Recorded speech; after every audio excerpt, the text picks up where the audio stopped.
کرناٹک کے سابق ریاستی وزیر اور بی جے پی کے لیڈر کے ایس ایشورپا نے ایک متنازع بیان دیا ہے جس میں انہوں نے کہا ہے کہ اگر چھترپتی شیواجی نہ ہوتا تو اس ملک میں کوئی ہندو نہ بچ سکتا تھا، یہاں پر سب کی کٹ جاتی۔ انہوں نے آج پریس کانفرنس میں بات کرتے ہوئے کہا کہ شیواجی کی وجہ سے اس ملک میں ہندو باقی ہیں، ورنہ بھارت میں ہندوؤں کا وجود ہی ختم ہو جاتا۔ یہ بات میں پوری سنجیدگی کے ساتھ کہہ رہا ہوں، اگر کوئی مجھ پر مقدمہ عائد کرنا چاہے تو عائد کر سکتا ہے اور میں ڈرنے والوں میں سے نہیں ہوں۔ انہوں نے کہا کہ شیواجی کی وجہ سے اس ملک میں ہندو بچے ہوئے ہیں۔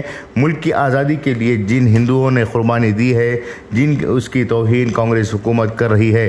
انہوں نے مزید کہا کہ ہمیں مسلمانوں کے ووٹ نہیں چاہیے، اور اگر کانگریس یہ خیال کر رہی ہے کہ وہ مسلمانوں کے ووٹ مستقبل میں بھی حاصل کر پائے گی تو یہ اس کی غلط فہمی ہے۔ کانگریس پارٹی ملک دشمن عناصر کا ساتھ دے رہی ہے۔ کانگریس پارٹی شیواجی مہاراج کے بال کے برابر بھی نہیں ہے۔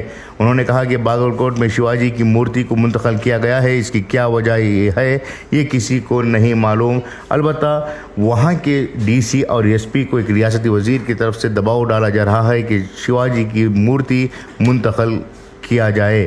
بیورو رپورٹ، انقلاب نیوز، شموگا۔